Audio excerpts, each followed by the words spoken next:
قال المؤلف رحمه الله تعالى ونفعنا بعلومه. اللهم صل وسلم على سيدنا محمد خاتم الرسل الكامل الرحمة الثاني وعلى آله وأصحابه أجمعين بالله دوام الله صلاة ونسلك به من الرفيق أحسنا ومن الطريق أسهلا ومن العلم أنفعا ومن الرزق أوصى وأخرجنا من ظلمات الوهم وأكرمنا من نور الفهم وافتح علينا أبواب العلم وزينا بالأخلاق الحسنة والحلم بنور معرفتك يا أرحم الراحمين والحمد لله رب العالمين. Para jemaah yang dimuliakan Allah Subhanahu wa taala, pada kesempatan yang mulia ini saya tidak membahas bahasan ketiga seperti biasanya, yaitu kajian fikih tafsir Rasulullah. Sedikit saya akan menjelaskan wasiat daripada baginda Nabi Muhammad sallallahu alaihi wasallam kepada sahabatnya yang bernama Sayyidina Ali bin Abi Thalib. Dijelaskan di dalam kitab Al-Hasaniyah bahwasanya Rasulullah sallallahu alaihi wasallam berwasiat kepada Sayyidina Ali. Kata baginda Nabi, ya Ali, sab'atun min ummati fil jannah. Wahai Ali, ada 7 golongan manusia min ummati daripada umatku fil jannah, yaitu kelak nanti berada di dalam surga Allah Subhanahu wa taala. Yang pertama, kata baginda Nabi, wahai Ali, salah satu dari umatku yang akan memasuki surga Allah Subhanahu wa taala pertama adalah sabun taibun, anak muda yang senantiasa bertaubat kepada Allah Subhanahu wa taala. Artinya jangan sampai taubat itu menunggu tua. Jangan sampai taubat itu menunggu tua. Kata Bang Bejo, saya masih muda ini. Nah, ntar aja taubat kalau udah mau sekarang. Nah, jangan sampai. Jadi kata Nabi, 7 golongan manusia yang akan menjadi penghuni surga. Yang pertama, syabun taibun, anak muda yang senantiasa melakukan bertaubat kepada Allah Subhanahu wa taala. Walaupun dosa anak muda ini tidak lebih banyak daripada yang tua, dan amalnya pun mungkin tidak lebih banyak daripada yang tua.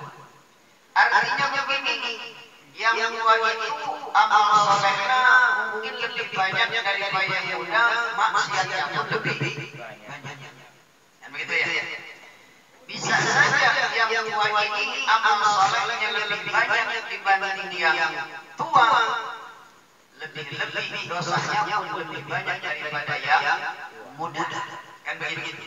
Nah, kita selama masih muda jangan berharap taubat itu nunggu tua dulu. Jadi kalau bisa dia taubat di masa muda. Inilah kata Nabi, salah satu manusia yang senantiasa nanti akan menjadi penghuni surga Allah Subhanahu wa taala. Alhamdulillah. Mudah-mudahan Bang Fikri termasuk salah satunya ya. Nah, Pak RT Haji Munjir. Alhamdulillah. Kan kagak pakai sama. Muntir sama. Ini mah bukan Muntir, Munir. Kalau mah Muntir. Kalau ini mah Munir. Kalau Muntir orang memberi peringatan.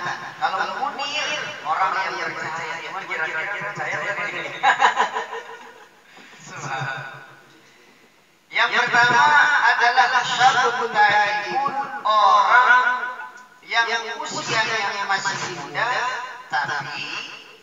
senantiasa bertaubat kepada Allah Subhanahu wa taala. Alhamdulillah. Yang kedua, wa man tasaddaqa sirran, orang yang senantiasa bersedekah baik secara terang-terangan ataupun secara sir. Baik secara sir ataupun secara terang-terangan. Artinya begini. Jika kita mau bersedekah 100.000, boleh yang 50.000 kita umumkan, yang 50.000 kita yang lain tidak. Artinya begitu. Nah, itu secara alamiah dan sedekah secara sir. Berikutnya, wa man yu'addi shalat duha, orang yang senantiasa melaksanakan salat duha. Pak Dede, kalau saya jarang-jarang sebulan sekali kadang-kadang. Pak Dede ini tiap pagi sholat duha, datang ke kantor ngaji, datang ke kantor sholat, luar biasa. Ini adalah salah satu golongan kata Rasul yang akan menjadi penghuni surganya Allah Subhanahu wa taala. Wa man yu'addi shalat duha, orang yang senantiasa melaksanakan sholat. Kalau kita mau ada sholat duha lagi ismin, ini mah tidak terlihat isminnya. Maksudnya tidak banyak sholat duha beneran susah bener ini. Karena sholat duha katanya menarik diri, kan gitu. Ya, karena sholat duha katanya menarik diri. Dia mau sholat duha pas lagi menarik diri. Pas sudah selesai dirinya, selesai juga sholat duha. Tidak begitu. Jadi wa man yu'addi shalat duha, keadaannya baik dalam keadaan susah ataupun senang, artinya dalam keadaan ada ataupun tidak ada, tetapi dia masih mendawamkan dan merutinkan melaksanakan sholat duha. Kata Nabi, inilah salah satu bagian golongan umatku yang nanti akan menjadi penghuni surga yang baginda Nabi Muhammad sallallahu alaihi wasallam bersama dengan baginda dan salah satunya orang yang senantiasa melaksanakan sholat duha. Alhamdulillah. Itu yang ketiga. Yang ketiga, keempat, wa man kana jihadu malihi awanan alaihi min fawati sholatin wahidatin ma'al imami. Dan yang keempat, orang yang akan memasuki surganya Allah Subhanahu wa taala, kata Nabi yang diwasiatkan kepada Sayyidina Ali. Kata Nabi, wahai Ali, wa man kana jihadu malihi, orang yang akan memasuki surganya Allah Subhanahu wa taala.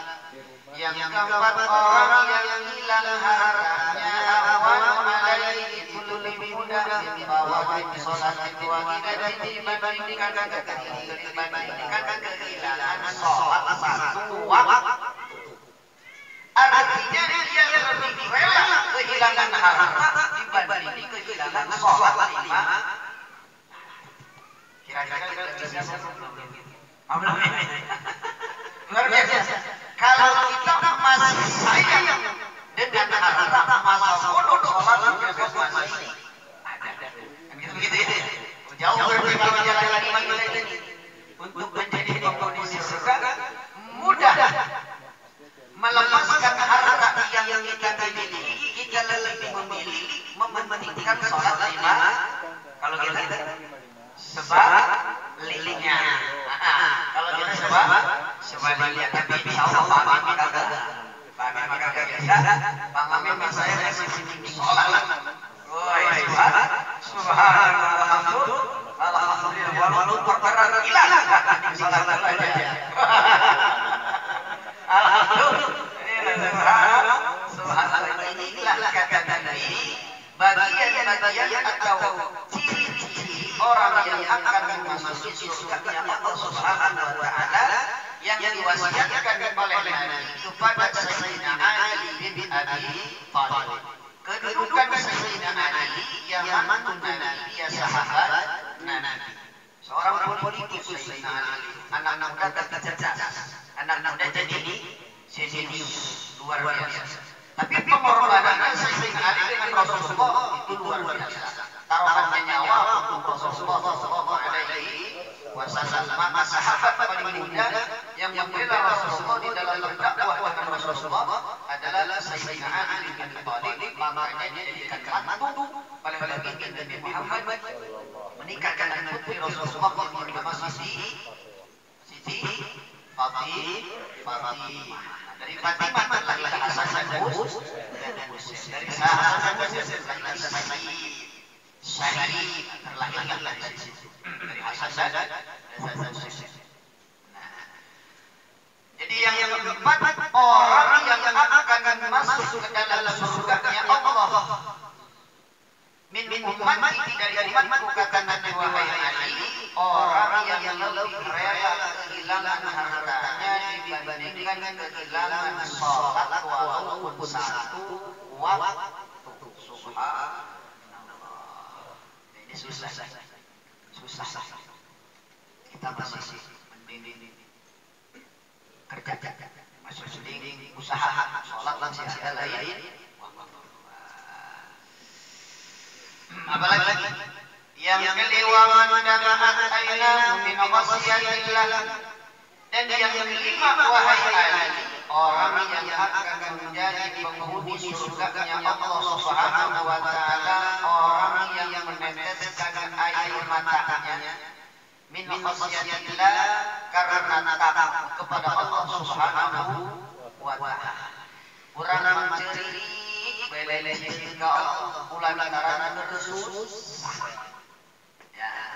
Ayat dikira Allah, ya Allah, ya Allah, sulit apa-apa. Ini mah khasyah. Meneteskan air mata karena takut terhadap Allah Subhanahu wa taala, artinya takut kepada Allah. Khawatir ibadahnya tidak sesuai dengan apa yang disyariatkan oleh Allah Subhanahu wa taala. Maka dia khawatir, maka dia meneteskan air mata karena merasa berdosa kepada Allah Subhanahu wa taala. Ini kita belum bisa, belum bisa. Tapi ada yang datang. Yang lainnya, wa min jahilil ulama, orang yang sering dadasakan. Tahu dadasakan? Kumpul tapi gegepet. Tahu gegepet? Pada saat orang Jawa. Kumpul tapi ini nempel. Apa namanya? Umpal belah. Jadi kumpul tapi umpal belah. Kalau jam pertama dadasakan. Bukan desah ya. Kalau desah sama lagi ini desah. Umpal belah, nempel. Zahid namanya. Artinya seperti ini. Tempatnya sampai kagak muat desahkan. Nah ini. Ini aja makanya kalau ada kajian berkilong, kajian mana-mana yang orang banyak hafid. Walaupun kopi, dan mudah-mudahan masuk di sini. Wa min jahilil ulama, orang yang sering umpel-umpalan. Orang yang sering umpel-umpalan ulama di situ kumpul para ulama yang Allah Subhanahu wa taala nyelik angin satu yang bukan ulama. Yang lain ulama semua. Satu doang.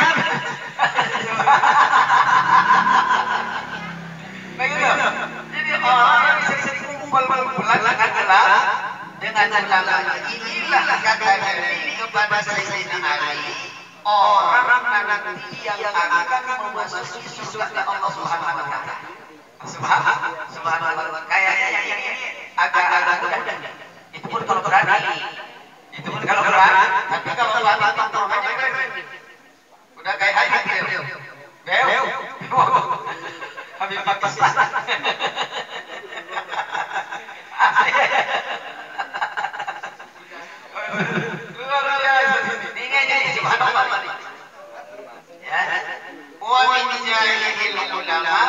Dan orang yang sering berkumpul atau bersesat atau dengan para ulama Allah Subhanahu wa taala, inilah kata Nabi yang disampaikan kepada Sayyidina Ali, salah satu orang yang akan menjadi penghuni surga Allah Subhanahu wa taala. bisa melaksanakan apa yang diwasiatkan oleh Nabi, kita laksanakan semua. Minimal ada salah satu yang kita kerjakan. Paham kan? Kalau harus semua kan kita bisa. Pertama, kita harus menjadi anak muda yang senantiasa bertobat. Jadi ini udah muda lagi. Udah apa? Remaja remaja kolot ya. Muridi baru anak muda. Heri masih anak muda. Ustaz Jafar masih muda.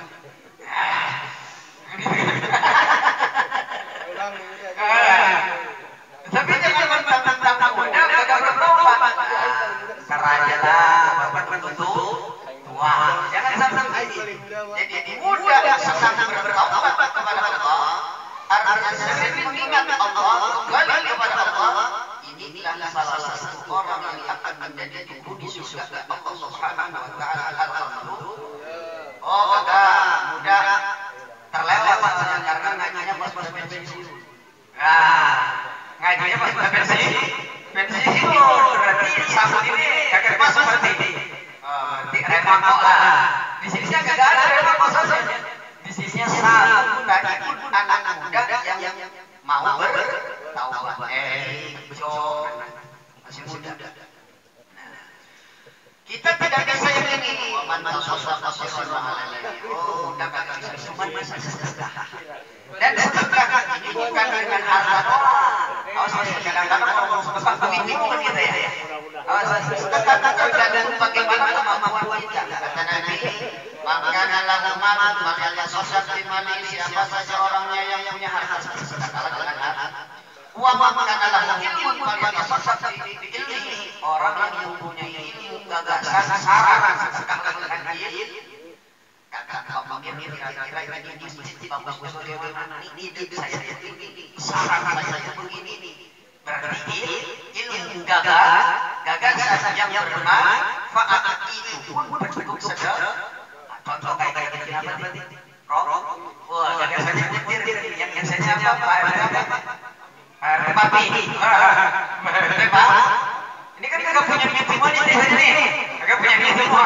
Kata Haji dia udah banyak duit jemaah. Lagi kerjanya tergantung kapasitasnya. Tergantung apa yang kita miliki. Kapasitas kita mampunya ilmu gagasan mampunya. Oh, gagasan otak saya mah kalau pikir kagak ketemu kata gitu. Apa? Tenaga. Maka lahu kuat falanya sosial kuat. Barang siapa yang punya kekuatan maka segala dengan kekuatan. Contoh seperti bangunan musola. Nyumbang kagak. Karena kagak punya duit. Ini kiri juga kagak. Cuma punya otot berarti mantuin ngaji itu pun sama bersedekah dengan jadi jangan kita berkacamata sedekah itu duit dulu. Jadi Nabi tidak mengajarkan begitu, tergantung kapasitas yang Allah berikan kepada kita. Jika Allah berikan kita harta ya silakan, tapi jika tidak punya pikiran, ide, gagasan yang terbaik untuk hal-hal tersebut silahkan itu sedekahkan. Terus apa lagi yang tidak punya? Tenaga maka silahkan. Tenaga itu pengertian yang sedekah saja. Terus apa lagi?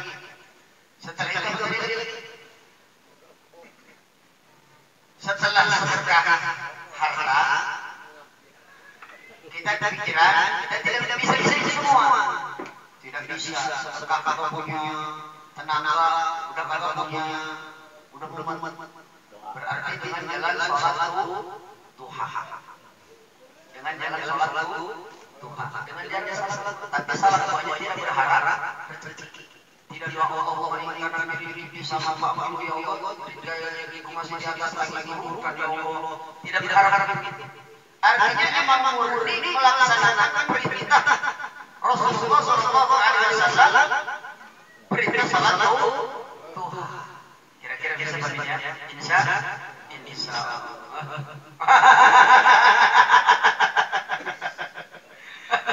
salat duha.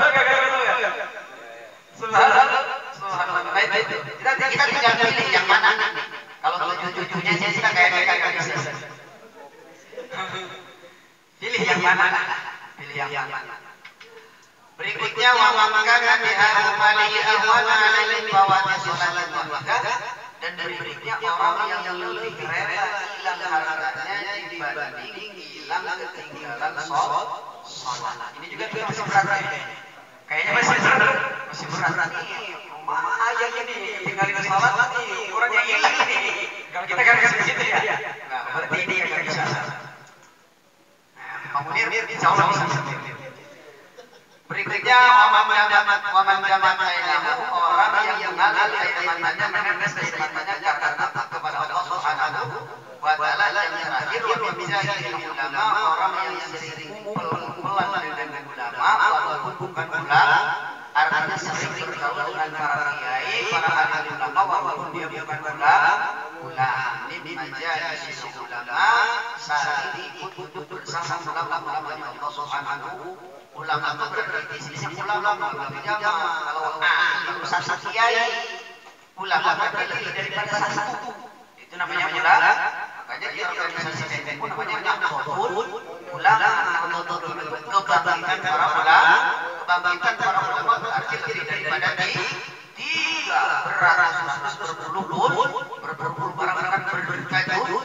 Itu namanya ulama. Kalau pembangkitan satu kiai Nahdlatul Alimin, bukan Nahdlatul Ulama. Tapi kalau ulama mencakup bermacam-macam cara. Makanya organisasi itu namanya Nahdlatul Ulama, bukan Nahdlatul Alimin, tapi Nahdlatul Ulama, kebangkitan para ulama. Kayaknya yang ini misalnya kalau ini Pak Jokowi biasa ulama ini. Pemimpin ulama, orang yang sering kumpul dengan para ulamanya Allah Subhanahu wa taala. Berikutnya lagi ya man arsalahu bi yadihi suraja yaminu fi yamini. Ya Ali, idza kana al-insan fi sakaratil maut wa inna ma tasbihu ala laqad taqul assalamu alayka fa inni wa qad ashara. Jadi 7 kata Nabi, orang yang akan menjadi penghuni surga Allah Subhanahu wa taala bisa insyaallah pulang berjamaah ini luar biasa. Dijelaskan dalam oleh Asy-Syarani. Kata beliau, zikir berjamaah yajibu ayyakuna dzikru fi jamaah. Wajib keadaan zikir itu berjamaah. Kenapa demikian? Li'anna dzikra fil jamaah aksir, karena sesungguhnya zikir di dalam berjamaah itu lebih banyak, lebih cepat. Berbeda dengan sendiri. Asyik. Nih, di sini dijelaskan. Li'anna dzikra fil jamaah, karena sesungguhnya berzikir fil jamaah di dalam berjamaah aksarun taksirun, itu lebih banyak taksirun, melebihi nampak atau membekas, lebih cepat membekas, artinya lebih cepat ijazah. Makanya setiap apapun itu dia pasti ada berjamaahnya, pasti ada istighosah di berjamaah. Kenapa? Karena berjamaah itu lebih cepat untuk ijazah. Li'anna dzikra fil jamaah bil ijab, karena sesungguhnya zikir berjamaah itu lebih banyak taksiran, lebihnya zikir bil ijab untuk menghilangkan ijab. Jadi untuk masuk ke dekengan pusat membuka mega yang ada di atas langit itu lebih cepat karena banyak. Nah, itu lebih cepat ketika zikir berjamaah. Kalau zikir sendiri di rumah sampai langit kita udah bertobat lagi. Kenapa? Pikirannya pendek. Itu zikir sendiri saya ada kalau zikir sendiri di rumah. Pikirannya ngaco. Tapi kalau diri jadinya untuk senyum. Ada aja. Beda. Kalau sendiri. Maka waqad ajma'al ulama salafan wa khalafan ala istihbab dzikrillah ta'ala ma'atan fil masajid wa ghayriha min ghairi naqiri syar'i. bahkan seluruh para ulama salaf dan khalaf. Ulama salaf berarti ulama 500 tahun ke sana. Ulama khalaf berarti ulama 500 tahun ke sini. Mereka sepakat ala istihbab dzikri, bahkan para ulama salaf, para ulama khalaf menyunahkan zikir berjamaah di masjid. Ya? Jadi ulama salaf, ulama khalaf menyunahkan zikir berjamaah di masjid, di masjid, di dalam masjid. Nah, seperti apa istighosah kemarin. Itu sunnah. Jadi dianjur, tidak di masjid, di lapangan. Nah, selain masjid. Jadi dianjurkan sepakat para ulama salaf dan ulama khalaf menyunahkan zikir berjamaah di masjid ataupun di lain masjid tanpa harus memakai persyaratan, tanpa harus pakai syarat, jadi bebas zikir di mana saja. Subhanallah. Wa qad subiha al-Imam al-Ghazali rahimahullah taala dzikral insan wahda wa dzikral jamaah. Bahkan ditasbihkan oleh Imam Ghazali, seorang rajanya wali. Tasawuf, ahli tasawuf Imam Ghazali, makanya filsafatnya Imam Ghazali itu paling dahsyat. Filosofi Imam Ghazali, makanya ketika mengkaji filsafat Imam Ghazali keyakinannya kepada Allah yang mantap. Dulu sewaktu masih syariat masih goyang Imam Ghazali.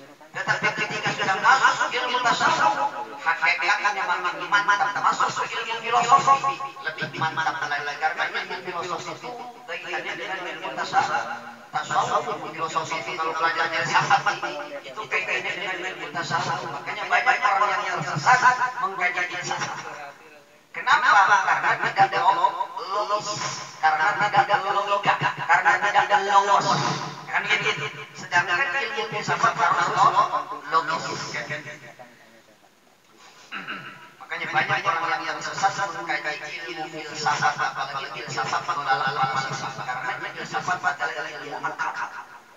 Ya, ilmu akal, ilmu logos, ilmu logika. Nah, bagaimana kata Imam Ghazali menasbihkan zikirnya manusia wahdah ala sesirian dan zikirnya berjamaah seperti adanya yang mubarik itu diibaratkan ada dan melaksanakan sholat sendiri dan ada melaksanakan ada berjamaah. Luar biasa seperti perbandingannya. Ada mengambil sholat berjamaah beda, ada dan sholat sendiri beda. Itulah sama halnya seperti kita zikir sendiri dan zikir secara berjamaah akan ditasbihkan oleh Imam Ghazali seperti orang ada ketika sholat sendiri yang pahalanya sendiri. Ditasbihkan seperti panggilan adzan, tapi untuk panggilan adzan sholat berjamaah. Maka ketika muadzin yang ada melihat berapa orang yang berjamaah, itulah pahalanya. Kalau cuma dua ya itu. Kalau banyak kan subhanallah. Makanya itu kalau di Masjidil Haram itu pahala orang yang salat sampai kepada muadzin, karena dia menunjukkan untuk mengingat Allah Subhanahu wa taala. Ada itu pahala yang hadir di masjid akan diberikan kepada orang yang melaksanakan sholat diberikan kepada muadzin. Subhanallah. Di sini ada ada. Tapi habis ada sholat.